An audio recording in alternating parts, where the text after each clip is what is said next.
情けなくてダメな男を好きになりがちな私。そのせいで離婚して、今は一人で小さな居酒屋をやっている。最近店に来るようになったチンピラヤクザがせこい嫌がらせをしてくるので困っていたが、商店街パワーでチンピラヤクザをとっちめた結果、私の名前は坂本千恵子、35歳。5年前に離婚して、今は東京下町で小さな居酒屋を一人でやっている。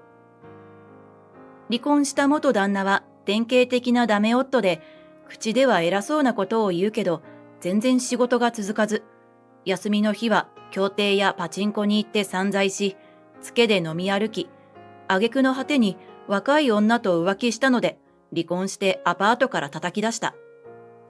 今はどこでどうしているのかもわからない。子供がいなかったのは幸いだったと思う。どうも若い頃から私はダメな男に惹かれる傾向がある。包容力のある頼れる男性より情けなくて頼りない男を好きになってしまうのだ。私が長女で下に年の離れた弟が2人いるせいかもしれない。共働きの両親に代わって9歳の時から弟の面倒を見ていたからだ。男の子というのは、まあなんというか、おバカで可愛いものだ。情けなくておバカな男を見ると、この人は私がついていないと思ってしまうのかもしれない。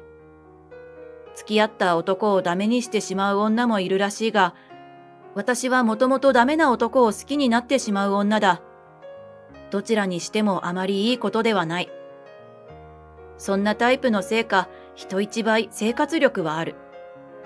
車の免許は二種免許も大型免許も持っているし、調理師免許も持っている。結婚していた時は外食チェーン店の店長をしていたが、離婚後は大型トラックで長距離のドライバーをやってお金を貯め、居抜きの小さな居酒屋の開業資金を作った。それが今やっているお店、なごみだ。料理の評判はそこそこいいと思う。カウンターの前に大皿を並べて料理を乗せてあり、これちょうだいと注文してもらうスタイル。もちろん作りたてのメニューもある。やっぱり定番の唐揚げが人気だ。カウンター10席の狭い店なので、私一人で十分接客できる。自分の出身地である東京下町で、駅前からも繁華街からも離れた場所だけど、商店街から道を一本入った場所にあるので、お客さんはほとんどが古くから地元にいる人たちだ。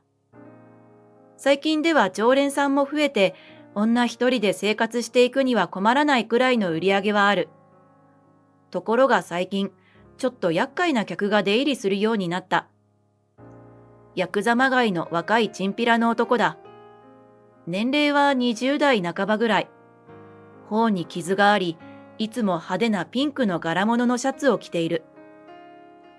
最初の1、2回はおとなしく飲んでいたのだが、私が独り身で何の後ろ盾もないと知ると態度がでかくなり、長時間居座るようになった。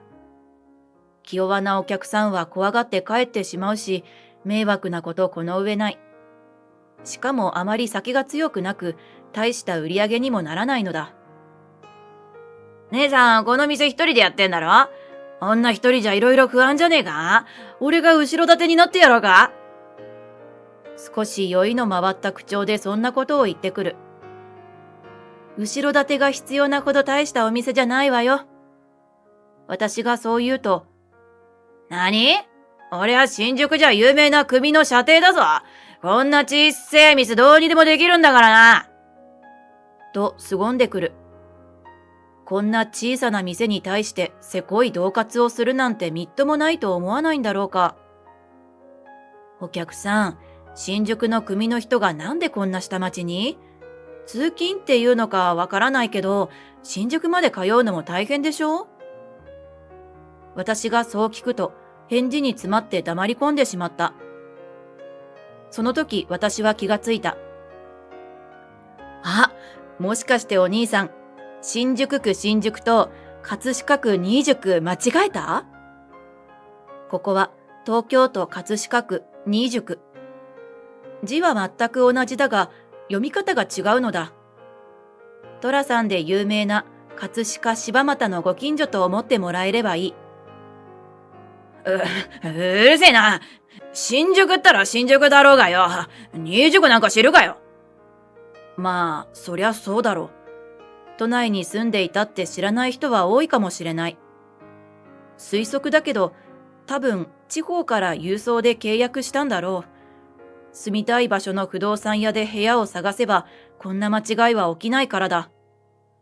土地勘がなければ起こりうる間違いかもしれないが、あまり聞いたことはない。東京ディズニーランドがあるから東京だと思ってアパート借りたら千葉県だったみたいな感じちょっと違うか。私がそう言って笑うと罰が悪くなったのか。うるせえ、帰ると言ってお金も払わずに帰ってしまった。しまったと思った時は遅かった。数日後、男はまたやってきた。お客さん、前回お金払わないで帰ったでしょう。今日は前の分も一緒に払ってもらうわよ。私がそう言うと、固いこと言うなよ。俺がこの店を変な客から守ってやっからさ。毎月10万でいいぜ。いや、あんたが変な客そのものなんだけど。10万って最近じゃあまり聞かないけど、諸場代とかみかじめ料ってやつでしょ。お客さん相場を知らないの？ 10 万って言ったら繁盛してるキャバクラとかよ。10万も払ってたら家賃が払えなくなって潰れちゃうわ。実際は私もよく知らないんだけど、10万がありえない額だということはわかる。そうか？じゃあ5万でいいや。すぐに半額に値下げするあたり、出世しそうもない男である。あのね、うちなんかせいぜい5,000円か1万円くらいだと思うよ。それにお金を徴収する代わりに、お花とか芳香剤とか置いていくのよ。なんで？ただでお金を持っていったら犯罪だから、一応物を売ってる形にするんじゃない？なんで私がこんなことを教えてあげなくてはいけないのだ。めんどくせえんだな。そう。商売というのはどんなものでも大変なのだ。それがたとえヤクザであっても。なあ、頼むよ。昔は兄貴分から小遣いとかもらえたらしいけど、最近じゃいろいろ厳しくて、小遣いなら自分で稼げって兄貴に言われちまったんだよ。そんなことは私の知ったことではない。なんで私がこの男にお小遣いをあげなければいけないのだ。いくら私がダメを好きになりがちと言ってもありえない。とにかくお金は払わないわ。お酒を飲むなら前回のツケを払ってからにしてちょうだい。なんだよ。下手に出てりゃいい気になりやがって。覚えてろよ。そう怒鳴ってツケを払わず、お酒も飲まずに帰っていった。翌日から毎日店の前に大量の吸い殻が捨てられるようになった。外に出してあるのれんにガムがくっつけられたり、看板にマジックでいたずら書きをされたりもした。ほとんど小学生のいたずらのような嫌がらせだが、迷惑なことに変わりはない。夕飯の買い物で混み合う前の暇な時間に、商店街のおばさまたちの井戸端会議が開催されていた。ああ、最近よくこの辺フラフラしてる、ほっぺたに傷のあるピンクのシャツ着た男だろ？必ずセンスの悪い柄物のピンクのシャツなのよね。どこで売ってるのかしら。うちの店じゃあんなシャツ置いてないわ。どうしてああいう人たちってあんな悪趣味な格好するのかね。普通の格好してたら普通の人と見分けがつかないからじゃないですか。今日のメンバーは魚屋のおかみさん、衣料品店の女主人、八百屋のおばあちゃん、そして私だ。私も食材はほとんど商店街で調達しているので、すっかり顔なじみになっている。みんな下町のおかみさんといった感じで気さくな人たちだ。まあ、あんまりひどいようだったら、この辺を仕切ってる敵屋の親分さんは私の幼馴染だから、ちょっと閉めてもらえばいいわよ。魚屋のおかみさんがそう言った。わあ、頼もしい。でもそれでややこしいことになったら困らない？新宿の組の下っ端みたいだし。そんな後ろ盾がいるのは本当に助かるけど、私の店のせいで問題が大きくなるのは困ると思った。それがきっかけで大抗争とかになったら、居酒屋大抗争とかって週刊誌に書かれちゃうわ。と、衣料店の女主人が面白がって言うと、いやー、さすがにそれはないでしょ。と、八百屋のおばあちゃんが突っ込んでみんな笑った。とりあえず、あたしらでできることをしてからだね。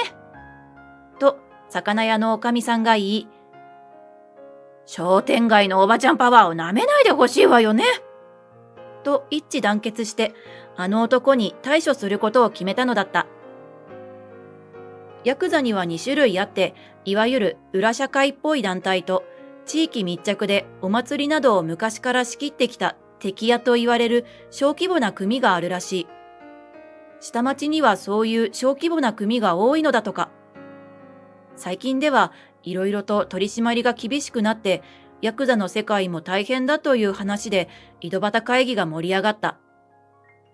昔から地域密着の敵屋系ヤクザは町の治安を守っている部分もあり、みんな割と好意的な意見が多かった。その日お店が閉店してゴミを出した後に翌日出す予定のアジの南蛮漬けを漬け込むのを忘れていたことに気づいて作業をしていると、店の引き戸が開いて例の男が覗き込んできた。はい、従わないからゴミ捨て場を荒らしたぞ。そう言って不敵に笑う。やってることは本当に低レベルで呆れてしまうが、これには本当に腹が立った。うちは夜の営業なので、朝ゴミ出しができないから商店街のおばさまたちに相談して、蓋付きの大きなポリバケツをゴミ捨て場に置いて、そこに捨てさせてもらっているのだ。ゴミを？大変なことになりますよ。大変なのはあんただろ。おとなしく従って俺に金を払うまで嫌がらせしてやるからな。そう言って男は帰っていった。ゴミ捨て場に行ってみると、うちの店の名前が書いてある大きなポリバケツが横倒しになり、中に捨ててあった区指定のゴミ袋が破かれて、中身があたりに散乱していた。野菜の切れ端に魚の内臓などの生ゴミで道路まで汚れが広がっている。もう、これは許せない。夜中にゴミ掃除をさせられて堪忍袋の緒が切れた私は、早速、翌日商店街のおばさまたちに相談した。おばさまたちは私以上に怒り心頭だった。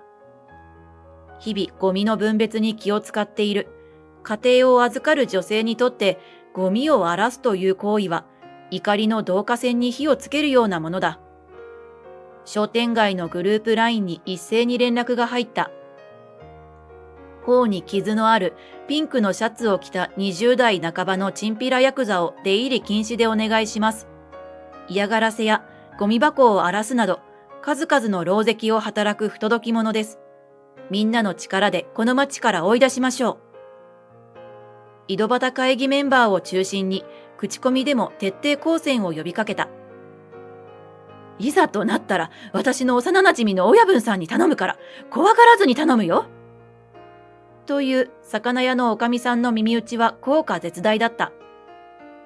普通は良識ある大人はチンピラヤクザに立ち向かおうとは思わないだろう。こうして男はどの店で買い物や食事をしようとしても、悪いね。あんたには何も売れないんだ。帰ってもらえるかい？あんたに食わせるラーメンはないんだ。酒なら1キロ先のコンビニで買っとくれ。などと言われて断られ、ふざけんな！俺を誰だと思ってる！とその場で凄むと、すぐさま周囲の店から数名が応援に駆けつけて男を取り囲み、圧をかけて追い払われることになった。男はうちの店にもやってきて、私が、出入り禁止だからお酒は出せないわよ。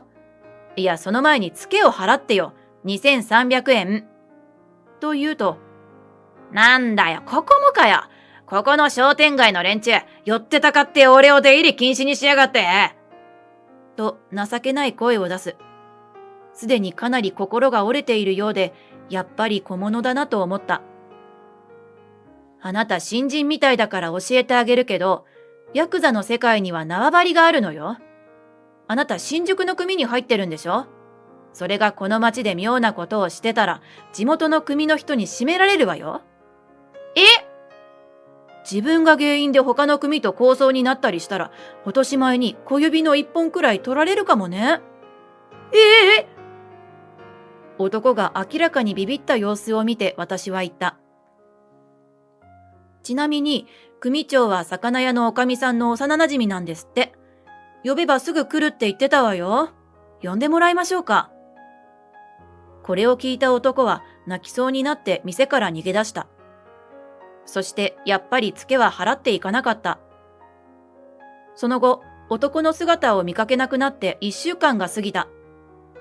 嫌がらせもすっかり収まって、今まで通りの平和な日常が戻ってきていた。大変だったらしいじゃないか。俺が応援で関西に行ってなかったらな。そんな変な野郎に好きにさせなかったのによ。カウンターに座って日本酒を飲みながら、例のチンピラヤクザよりよっぽどこわもての男が渋い声で言った。どこの組の人ですか？と言いたくなる風貌だが、彼はその筋の人とは逆のお仕事をしている刑事さんなのだ。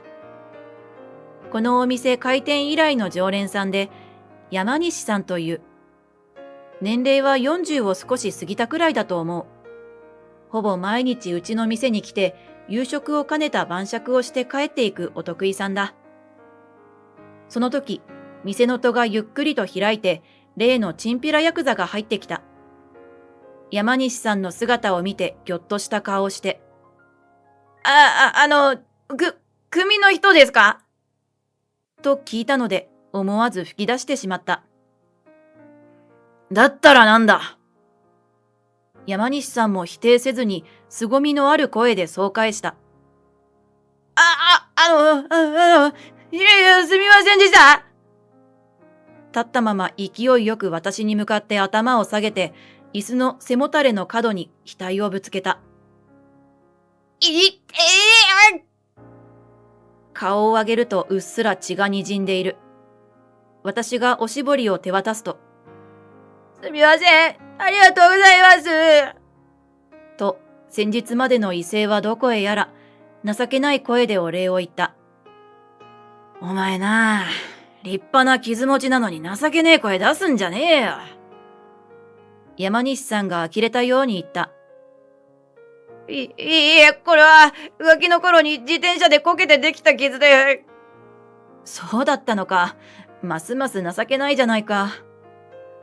俺、この傷のせいで田舎にいた時はよく不良に絡まれて。だったら東京に行って本物のヤクザになってやろうと思って、新宿にアパート決めてから上京してみたら、新宿じゃなくて。新宿だったってわけね。あなたヤクザとか向いてないわよ。私がため息をついてそう言うと。はい、俺もそう思います。兄貴分にもお前は使い物にならないから田舎に帰れって言われました。それを聞いた山西さんが苦笑しながら言った。いい兄貴分でよかったな。もし組を辞めるときに揉めるようなら連絡しなよ。胸ポケットから名刺を取り出して男に渡すと、それを見た男が、刑事さんでしたか？と変な声を上げて、大事そうに名刺をお財布にしまうと、財布から2300円取り出してカウンターに置いて、何度も頭を下げて帰っていった。なんだありゃ。そう言って山西さんが笑う。悪い子じゃなかったわね。ちゃんとツケを覚えていたんだわ。田舎に帰ってまっとうにやっていくといいけど。私の中の怒りがすっかり消えていることに気づいたのか、山西さんが言った。おい、なんだよ。散々迷惑かけられたのに優しいじゃないか。あれか？情けなくてダメな男に弱いからか？長い付き合いなので、私がバツイチなことも、ダメ男を好きになりがちなことも山西さんは知っている。本当に迷惑だったけど、さっきの情けない姿を見たらかわいそうになっちゃった。自分でも相変わらずだなぁと思う。ああ、俺が3年も口説いてるのに。本当にダメな男が好きなんだな。山西さんはそう言ってため息をつく。山西さんは男らしくて頼りがいがあって強そうな人だ。いや、実際に強いのだろう。もちろん嫌いではないが、好みかと聞かれれば違うとしか言えない。そういう情けなくてダメな男に尽くすんじゃなくてよ。甘えて守ってもらうのも悪くないと思うんだけどな。なかなかの殺し文句である。いやー、私の柄じゃないもん。と言いつつ、内心かなり嬉しかった。実際、山西さんがこの店の常連でいてくれるから、どこかで頼っている部分もあると思う。あの男に対して強い態度に出られたのもそのおかげだ。俺だって結構情けないんだけどな。山西さんは突然妙なことを言い出した。そうなの？とてもそうは見えないけど。まず40を過ぎて独身。情けないだろ？そんなこともないんじゃない？最近は多いわよ。時々パンや冷蔵庫のチーズにカビが生えてる。何それ？朝食は食べた方がいいと思ってパンとチーズを買うんだけどよ。つい食べ忘れてカビが生えちゃうんだよ。なるほど。いかにも男の一人暮らしらしい話だ。忙しくて洗濯ができなくて、一度脱いだ靴下を洗濯かごから引っ張り出して、もう一回履いたことがある。最近ちょっと抜け毛が多い。